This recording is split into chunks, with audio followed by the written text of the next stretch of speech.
नमस्ते, एक बार और स्वागत है आपका यूएनएन मीडिया पे। और इस वक्त हमारे साथ एक और शख्स है या फिर कहें एक और डायरेक्टर को हमने पकड़ लिया है। और इनका नाम तो आप सब जानते नहीं होंगे क्योंकि मैं बताऊंगी, और मैं बताने से पहले इनको दिखा देती हूँ। और बिल्कुल हमारे साथ पराग पाटिल जी हैं और इनको देखते ही बस संघर्ष फिल्म की याद आ जाती है। क्या फिल्म थी सर?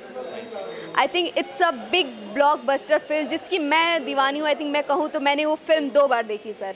Thank you. बहुत एक बार हमारे चैनल पे आपका स्वागत है। आई थिंक मैं आपसे पहली बार बात कर रही हूँ हमारी यूएनएन मीडिया पे। मैं चाहूँगी हमारे दर्शकों के लिए 2 लाइन। सभी यूएनएन मीडिया के सभी दर्शकों को और सारे भोजपुरी श्रोता को पराग पाटिल स्टाइल सिनेमा का नमस्कार। और आई थिंक एक और ब्लॉकबस्टर आने को तैयार है। और जैसा कि मैं अपने दर्शकों को बता दूं, 5 फिल्मों का मुहूर्त एक साथ है।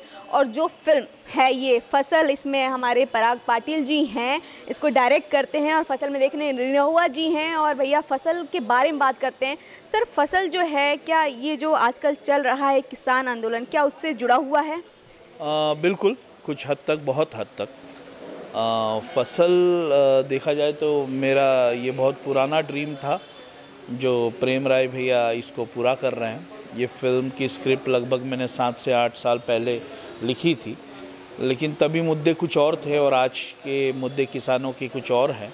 तो उसी मद्दे नज़र रखते हुए स्क्रिप्ट को हम लोगों ने नए तरीके से पिरो के मॉडिफाई किया।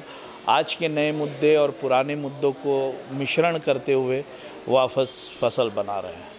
क्या बात है, मतलब काफ़ी मेहनत कहेंगे इस प्रोजेक्ट का। तो बेसब्री से आपको इंतज़ार था जिसकी हमें नॉलेज भी नहीं थी। जब इतने टाइम का मेहनत है तो बेशक निखरेगा। और जब पराग पाटिल जी हो तो भाई सवाल ही नहीं उठता कि हम पूछें कि सर कैसे करेंगे।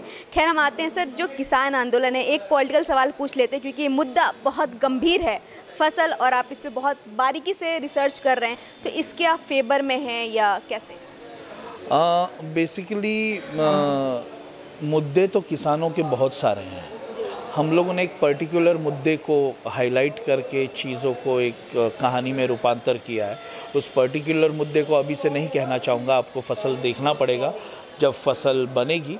और फसल में सबसे बड़ी बात भोजपुरी माटी की खुशबू और हमारे माटी की खुशबू, हिंदुस्तान की खुशबू आपको फसल में नज़र आएगी। दिनेश जी इसके मेन लीड है। क्योंकि फसल है तो यूपी बिहार हमेशा भोजपुरी इंडस्ट्री इन 2 राज्य से जुड़े हुए फिल्में बनाती है।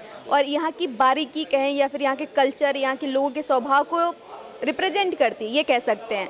तो कहीं ना कहीं अगर किसान आंदोलन देखा जाए तो वो चीज़ें यहाँ पे नहीं है। यहाँ के किसानों का अलग ही रूप है और मुझे उम्मीद है कि वो आप बखूबी से शायद कर सकें। देखिए, फसल के लिए इसीलिए हम लोगों ने दिनेश जी को चुना है। और दिनेश जी इस माटी के लाल हैं, अपने आप में दिनेश लाल हैं। तो दिनेश जी बहुत ही सुलझे हुए व्यक्ति हैं, सुलझे हुए कलाकार हैं। और मुझे पूरा यकीन है कि दिनेश जी और हम लोग मिलकर फसल के साथ न्याय कर पाएंगे। अभी के लिए इतना ही। और भी इम्पोर्टेंट जानकारी है, इसके लिए हम इनके टच में हैं और रहेंगे। ऐसे ही मज़ेदार वीडियो के लिए बने रहिए हमारे साथ और देखते रहिए यूएनएन मीडिया।